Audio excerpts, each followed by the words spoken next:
আসসালামু আলাইকুম রহমতুল্লাহি ওবরকাতুহু। সম্মানিত দর্শক, আমরা বাংলাদেশের জনগণ সাম্প্রতিক সময় যে ভূ রাজনৈতিক জটিলতায় পড়েছি, এরকম আসলে ২-৪০০ বছরে বাংলার ইতিহাসে কখনো ঘটেনি। আপনারা জানেন যে আমাদের সঙ্গে সবসময় দিল্লির একটা মতদ্বৈততা ছিল হাজার বছরের ইতিহাসে। কিন্তু বেশিরভাগ সময় বাংলা, বিহার, উড়িষ্যা এই অঞ্চল জুড়ে আমাদের শাসকবর্গ তারা রাষ্ট্র পরিচালনায় যে শক্তি অর্জন করেছিলেন এবং বাংলার সম্পত্তি, বাংলার রাজস্ব, বাংলার মিলিটারি পাওয়ার, এ সব কিছুই মানে এমন একটা অবস্থাতে গিয়ে পৌঁছেছিল যে দিল্লির মসনদ প্রায় সবসময় বাংলাকে কেয়ার করত। কিন্তু ১৯৭১ সনের পর নয়, ঠিক ৪৭ সন থেকেই বাংলা অবহেলিত। বিশেষ করে যখন কলকাতা থেকে রাজধানী দিল্লিতে চলে গেল ব্রিটিশ ভারতে, তখন থেকে এই বাংলা অশান্ত হলো এবং এই বাংলার গুরুত্ব কমতে থাকলো। ব্রিটিশরা বাংলাদেশকে ভয় পেত। সিপাহী বিপ্লবের সময় সবচেয়ে মারাত্মক যে যুদ্ধটি, এটি ঢাকা শহরে হয়েছে। তো এনিওয়ে, এখন সেই যে বাংলার গত ১০০ বছরের, অর্থাৎ ১৯২৫ থেকে সেই ২০২৫ সন পর্যন্ত ১০০ বছরের যদি ইতিহাস ধরেন, তাহলে আমরা এই মুহূর্তে সবচেয়ে ভূ রাজনৈতিক যে জটিলতা, সেই জটিলতার মধ্যে পড়ে গেছি। আমাদের সঙ্গে চীনের সম্পর্ক টানাপোড়েন টানছে, আমরা আবার ছুটে আসছি। ভুটানের সঙ্গে আমাদের সম্পর্কটা কেমন আমরা বলতে পারছি না। নেপাল কি আমাদের বন্ধু নাকি ভারত চীনের বন্ধু আমরা বলতে পারছি না। একইভাবে মায়ানমারের সঙ্গে আমাদের রীতিমতো শত্রুতা শুরু হয়ে গেছে। আর মায়ানমারের যারা শত্রু, আরাকান আর্মি, তারাও আমাদের শত্রু হয়ে গেছে। একই সঙ্গে কুকি চীন যারা বিদ্রোহী রয়েছে, আরসা বিদ্রোহী রয়েছে, তাদের সঙ্গে কিন্তু আমাদের সম্পর্ক ভালো নয়। তাহলে দেখুন, দেশের দক্ষিণ পশ্চিমাঞ্চলে যে সীমান্ত রয়েছে, সেই সীমান্তে আমরা একই সঙ্গে ৫ থেকে ৬টি বিদ্রোহী গোষ্ঠীর সঙ্গে দ্বন্দ্ব এবং ফ্যাসাদে জড়িয়ে পড়েছে। এর বাইরে সীমান্তের মধ্যে পুরো পার্বত্য এলাকায় অন্ততপক্ষে ১০০টি ছোট বড় ক্ষুদ্র নৃগোষ্ঠী রয়েছে, যাদের সঙ্গে আমাদের সরকারের ভালো সম্পর্ক যাচ্ছে না। এর মধ্যে অন্ততপক্ষে ২০ থেকে ২৫টি গ্রুপ রয়েছে যারা সশস্ত্র, যাদের ২০ থেকে ২০০০ পর্যন্ত সশস্ত্র গেরিলা রয়েছে। তো এই গেল দেশের ভিতরে আর দেশের বাইরে। এবার আসুন আমাদের যে সীমান্তগুলো, আগরতলাতে যে সীমান্ত রয়েছে, শিলিগুড়িতে যে সীমান্ত রয়েছে, চাঁপাইনবাবগঞ্জে আমাদের যে সীমান্ত রয়েছে, কুষ্টিয়াতে আমাদের যে সীমান্ত রয়েছে, একটা সীমান্তে আমরা শান্তিতে নেই। বিশেষ করে শিলিগুড়ি যেটা করিডর, অর্থাৎ আমাদের যে দিনাজপুরের অপর দিকে ভারতের যে শিলিগুড়ি রয়েছে, যেটাকে চিকেন নেক বলা হয়, সেখানে ভারত এবং বাংলাদেশের সব গণমাধ্যমে, সামাজিক মাধ্যমে যে খবরগুলো এসেছে, সেটি হলো সেখানে ভারত বিশাল সামরিক সমাবেশ ঘটিয়েছে। অস্ত্র, গোলা বারুদ, দূরপাল্লার কামান, এমনকি রাফায়েল যে যুদ্ধ বিমান, সেটাও নাকি তারা সেখানে সমাবেশ করেছে বাংলাদেশের সঙ্গে যে কোনো একটা বিরূপ পরিস্থিতি মোকাবেলা করার জন্য। আমরা এই মুহূর্তে ভারতের সঙ্গে আসলে যুদ্ধ করার মতো অবস্থাতে নেই। স্থল যুদ্ধে হয়তো আমরা টিকে থাকতে পারবো বেশ কয়েকদিন, কিন্তু বিমান বাহিনী কিংবা নৌবাহিনীর সঙ্গে ভারতের সাথে যুদ্ধ করার ন্যূনতম সামর্থ্য আমাদের নেই। ফলে ভারতের এই যে রণকৌশল কিংবা এই যে হুমবিতম্বি, এটি কেবলই মাত্র বাংলাদেশ নয়, বাংলাদেশের উপরে যে রাহু ভর করেছে, চীনের রাহু ভর করেছে, আমেরিকার রাহু ভর করেছে, ইউরোপীয় ইউনিয়নের রাহু ভর করেছে, এবং সেই রাহুগুলো বাংলাদেশের প্রতিটি পরতে পরতে তাদের নিজেদের স্বার্থ, ইস্ট ইন্ডিয়া কোম্পানির মতো নীলকুঠি স্থাপন করে যেভাবে বাংলার রস তারা আস্বাদন করার চেষ্টা করছে, ওটার বিরুদ্ধেই ভারতের এই শূন্য সমাবেশ, এতে কোনো সন্দেহ নেই। এখন আমরা এই বিষয়গুলো কিভাবে সমাধান করব? ভারতের সঙ্গে কূটনৈতিক সম্পর্ক বলতে গেলে শুধু তলানি নয়, এটা একটি দাকুমরা সাপে নেউলের সম্পর্ক হয়ে গেছে। এই খারাপ সম্পর্কে সরকার টু সরকার বাতাস দিচ্ছে, এই খারাপ সম্পর্কে বাতাস দিচ্ছে ভারতের পত্রপত্রিকা, মিডিয়া এবং আমাদের দেশের কিছু মিডিয়া। ভারতের উগ্রবাদী জনগণ, আমাদের দেশেরও কিছু উগ্রবাদী জনগণ এই সম্পর্কটিকে একেবারে অহিনকুল দাকুমরা সম্পর্কে পরিণত করেছে। ফলে ভারতের সাথে এই সম্পর্কটি রাতারাতি উন্নয়নের দিকে না গিয়ে বরং সংঘাতের দিকে যাবে, এবং সেই সংঘাত এখন আলটিমেটলি শুরু হয়ে গেছে অর্থনৈতিক ক্ষেত্রে, সীমান্তে দ্বিপাক্ষিক সম্পর্কের ক্ষেত্রে, এবং আগামীতে এটি সামরিক বিরোধে রূপ নিতে পারে। এগুলো একটা পার্ট।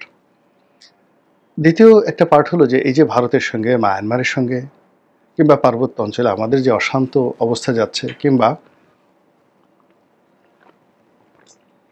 চীন, তারপরে রাশিয়া, ইউরোপ, আমেরিকা আমাদেরকে নিয়ে যেভাবে টানাটানি করছে, তার ফলে আমাদের স্থানীয় যে রাজনীতি, অর্থনীতি, আন্ডারওয়ার্ল্ড থেকে শুরু করে সব কিছু তছনছ হয়ে যাচ্ছে। এখানে আমাদের পুরো জনজীবন অনিশ্চিত হয়ে পড়েছে এবং সবার জীবনই এখন হুমকির মুখে। আমরা ভয় দেখাচ্ছি, ভয় পাচ্ছি, আমরা সন্ত্রাস করছি, আবার সন্ত্রাসকে ভয় পাচ্ছি, সন্ত্রাসকে নিন্দাবাদ জানাচ্ছি। আমরা নাটক করছি, যার যার অবস্থানে আমরা নাটক করছি, নিজেদের প্রতি জুলুম করছি এবং প্রতিপক্ষের প্রতি জুলুম করছি। এ দায় আমাদের দেশের সাধারণ মানুষ থেকে শুরু করে একেবারে সর্বোচ্চ পর্যায়ে সকলের। এখানে এখন ধোয়া তুলসী পাতা কেউ নেই, এটাই নির্মম বাস্তবতা। এবং সেই বাস্তবতায় বিএনপির মতো একটা বড় দলকে ভয় দেখানোর জন্য, তারেক রহমানকে মূল রাজনীতির যে স্রোত, সেই স্রোতের বাইরে রাখার জন্য আরও স্পষ্ট করে বললে বাংলাদেশে তিনি যেন না এসে লন্ডনেই থাকেন, অথবা তিনি বাংলাদেশে এসে বিএনপির নেতৃত্ব গ্রহণ না করেন, এজন্য নানা মহল থেকে নানা রকম প্রকাশ্য অপ্রকাশ্য প্রতিবন্ধকতা তৈরি করা হচ্ছে। এবং এরকম একটা প্রতিবন্ধকতার লক্ষণ আমরা সম্প্রতি দেখতে পাচ্ছি যে শীর্ষ সন্ত্রাসী সুব্রত বাইন ধরা পড়েছে সেনাবাহিনীর হাতে। এবং এখানে আশ্চর্যের ব্যাপার হলো যে এখানে কতটা নোংরা রাজনীতি যে সুব্রত বাইনকে এখন রিমান্ডে আনা হয়েছে। এবং আপনারা জানেন যে সুব্রত বাইন দীর্ঘদিন ধরেই ভারতীয় গোয়েন্দা সংস্থা র এবং বাংলাদেশের গোয়েন্দা সংস্থাগুলোর যাকে বলা হয় মাস্টার মাইন্ড হিসেবে, তাদের অক্সিলারি এলিমেন্ট হিসেবে, তাদের হাতিয়ার হিসেবে ব্যবহৃত হয়ে আসছিল রাজনৈতিক প্রতিপক্ষকে দমন করা, সমাজের অস্থিতিশীলতা তৈরি করা থেকে শুরু করে আরও অনেক কিছু। অর্থাৎ গোয়েন্দা সংস্থাগুলো বা সরকার এই সন্ত্রাসী গ্রুপদেরকে বিভিন্ন সময় ব্যবহার করেছে এবং এখনও করে যাচ্ছে। তো সরকার যখন কাউকে এজেন্ট হিসেবে ব্যবহার করে, কিংবা কোনো গোয়েন্দা সংস্থা যখন কাউকে এজেন্ট হিসেবে ব্যবহার করে, সেটা রাজপথের কোনো রাজনৈতিক নেতা হোক, যাদেরকে গোয়েন্দা সংস্থাগুলো টাকা দিয়ে বিভিন্ন গালাগাল করায়, কিংবা কোনো সন্ত্রাসী হোক, কিংবা পুলিশ কর্তা হোক, কিংবা কোনো বুদ্ধিজীবী হোক, যখন এদেরকে আর প্রয়োজন হয় না তখন এদেরকে জবাই করে ফেলা হয়, মানে এদেরকে বিভিন্নভাবে শেষ করে দেওয়া হয়। তো সেই দিক থেকে আপনি যদি সুব্রত বাইনের সেই উত্থান 80-র দশকও, তার থেকে যদি আজকে ধরেন তাহলে সে একজন বৃদ্ধ, এবং তার পক্ষে এখন একটা খুন খারাপি বা তারেক রহমানকে খুন করা তো দূরের কথা, এখানে ঢাকা শহরের একটা টোকাইয়ের সাথে ঝগড়া করে তার টিকে থাকা সম্ভব নয়। এটা হলো রিয়ালিটি। কিন্তু সে যেহেতু দীর্ঘ সময় ধরে ভারতের গোয়েন্দাদের হাতিয়ার ছিল, বাংলাদেশের গোয়েন্দাদের হাতিয়ার ছিল, ফলে তার কাছে রাষ্ট্রের অনেক গুরুত্বপূর্ণ তথ্য রয়েছে। আপনারা জানেন যে মুফতি হান্নান, সেই 21শে আগস্টের গ্রেনেড হামলা যাকে ফাঁসি দেওয়া হয়েছে, মুফতি হান্নান মূলত বাংলাদেশে কয়েকটি গোয়েন্দা সংস্থার এজেন্ট ছিলেন এবং তিনি অনেক কিছু জানতেন। ফলে গোয়েন্দা সংস্থাগুলো ভয় পাচ্ছিল যে তার এই বক্তব্য যদি দেশি বিদেশি গণমাধ্যমে চলে আসে অনেকে বিপদে পড়বে। এই কারণে কিন্তু মুফতি হান্নানকে জীবন দিতে হয়েছে। একইভাবে এই সুব্রত বাইন, এখন এই সুব্রত বাইনকে গ্রেপ্তার করা হয়েছে কুষ্টিয়া সীমান্ত থেকে, এবং তার মুখ থেকে যে জবানবন্দি এসেছে সেখানে বলা হচ্ছে যে তাকে বিগত সরকার ব্যবহার করেছিল বা তার উপরে দায়িত্ব অর্পণ করেছিল তারেক রহমানকে লন্ডনে খুন করার জন্য। যে লোক 6-7 পর্যন্ত লেখাপড়া করেনি, একজন কিলার বা একজন রাস্তার পাতি মাস্তান, মানে সিরিয়াল কিলার যদি বলা হয়, আমাদের এই গোয়েন্দা সংস্থাগুলো মানে এতটা দুর্বল, তারা জীবনে মাসুদ রানাও পড়েনি। মানে সেই যে কাজী আনোয়ার হোসেনের যে মাসুদ রানা, এই সিরিজে পড়েনি, কিংবা আর্থার কোয়েল ড্যানিয়েল তার কোনো সিরিয়াল পড়েনি। এমনকি কিরিটি রায়, নেহারঞ্জন গুপ্তের সেই সিরিয়ালগুলো আমাদের গোয়েন্দারা যদি পড়ে থাকেন তাহলে এরকম সুব্রত বাইন টাইপের লোক দিয়ে লন্ডনে যে হত্যাকাণ্ড চালানো, প্যারিসে হত্যাকাণ্ড চালানো, মানে এই জিনিসগুলো স্মরণ করার আগেই এদেরকে শাস্তির আওতায় আনা উচিত। দুই গালের উপর ঠাস ঠাস করে দুটো চল দেওয়া উচিত। যে এরা বাংলাদেশে যেখানে একটা মানে নিউ মার্কেটের মাছের দোকানে ঢুকে একটা মানে মাছ বিক্রেতাকে নিরাপদে নিশ্চিন্তে খুন করে সরকারের উপকার করতে পারে না, সেখানে লন্ডনের মতো একটা মেগা সিটি যেখানে সুব্রত বাইন জীবনে যায়নি, যেখানে এয়ারপোর্টে পাড়া দেওয়ার সঙ্গে সঙ্গে এআই থেকে শুরু করে সমস্ত রোবোটিক সিস্টেম একটা মানুষকে রিড করে ফেলে, এবং যেখানে রাস্তাঘাট থেকে শুরু করে পাবলিক প্লেসে অসংখ্য মাইক্রোচিপ সেট আপ করে রাখা আছে, যেখানে আপনি পাড়া দেওয়ার সঙ্গে সঙ্গে আপনার মস্তিষ্ক থেকে শুরু করে হৃদয় মন সব রিড করে ফেলতে পারে। ফলে তারেক রহমান সাহেব শুক্রবারে মসজিদে নামাজ পড়তে যাবেন, আর ওই রাস্তা দিয়ে মানে খুনিরা তাকে খুন করার জন্য পিস্তল নিয়ে ঘুরে বেড়াবে, এটা গাবতলী হাটে সম্ভব, এটি ইউরোপ আমেরিকাতে সম্ভব নয়। কাজে এই যে গল্প, মানে তারেক রহমানকে খুন করে ফেলবে, তারেক রহমানকে ভয় দেখানো, মানে এইটা একটা ছেলের হাতের মোয়ার মতো, সেরকম একটা গল্পের মতো একটা গল্প তৈরি করেছে।